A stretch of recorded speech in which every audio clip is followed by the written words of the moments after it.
I'm scared of it. The barcode swapping, banana identity theft, proud walking stunt. Now, children can get away with juvie, but the cascading effects on everyone else is a plunge into lower trust environment than we already have in retail.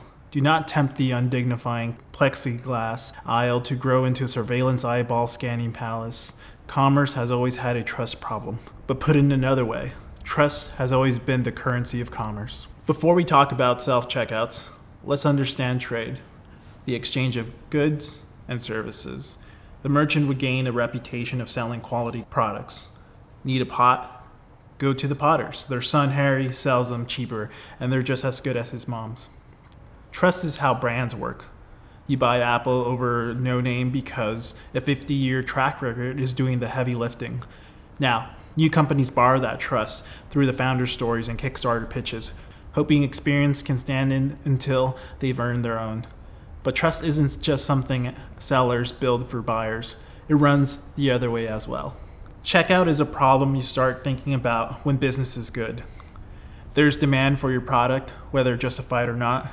You may know a local coffee shop in your neighborhood that has mid coffee by your standards, and yet there's a line around the corner in the blazing sun. Why are there lines in the first place? Why aren't they like grocery stores? Most of the time it's because they're transforming the raw ingredients for you right then and there. The coffee beans, cane sugar, and milk into a creamy, caffeinated concoction that'll cost you homeownership a decade from now. The alternative is prepackaged goods. But what if I told you grocery stores resembled a coffee shop before the self-serve line was invented? Imagine going to your nearest grocery store. You know what you need: cereal, veggies, and cat food. You write your list and arrive. A clerk takes it away and goes check the inventory, gathers the items, and brings them to you to check out. Insane, right? Thankfully, Clarence Saunders founded Piggly Wiggly in 1916, the first self-serve grocery store. Before that, give them your list. You're going to be waiting a wiggly while. The underlying mechanism? Trust. We kind of don't trust you to grab your own items because you might steal. Now, Saunders' brain wasn't jiggly wiggly. He knew this, but he also knew the increase in business would offset the loss. That's the kind of thinking that gets you the bigly bucks. All the grocery stores I've been to work like this. It became known as the grosseteria. Just like a cafeteria is self-serve. It's now a dated term, but I'm going to start using it. I hope you do too. Where Saunders left off, David R. Humble picked up the torch, and in 1986, 70 years later, we had our first self-checkout machine near Atlanta, Georgia. Now, there was a new trust problem. Instead of discrete candy bar in the pocket stealing, this created skip scanning, where people simply don't scan an item and add it to their bag after paying for the rest of the items. Every evolution in convenience has been a trust fall by the retailers. Saunders trusted you with the aisles of endless cereal. Humble trusted you with the barcode beeping wand.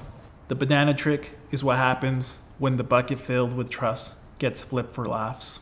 I see this barcode swapping and feel conflicted because people need a little bit of relief. It's not a new type of fraud. Retailers are aware of this manipulation and often catch the perpetrators. Yet watching it happen feels personal with the first-person perspective. You're now complicit in the act. Let's be the conscious hive mind and resist the dopamine hit. The banana trick going viral isn't really about bananas, or kids, or even theft. It's about what happens when a 100-year-old handshake gets renegotiated in public.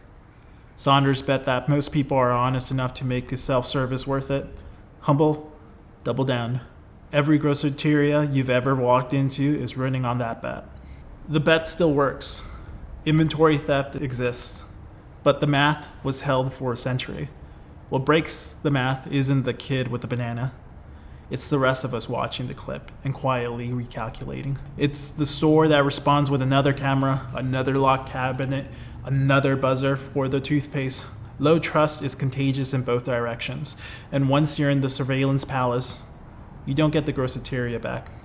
So call me a goody two-shoes.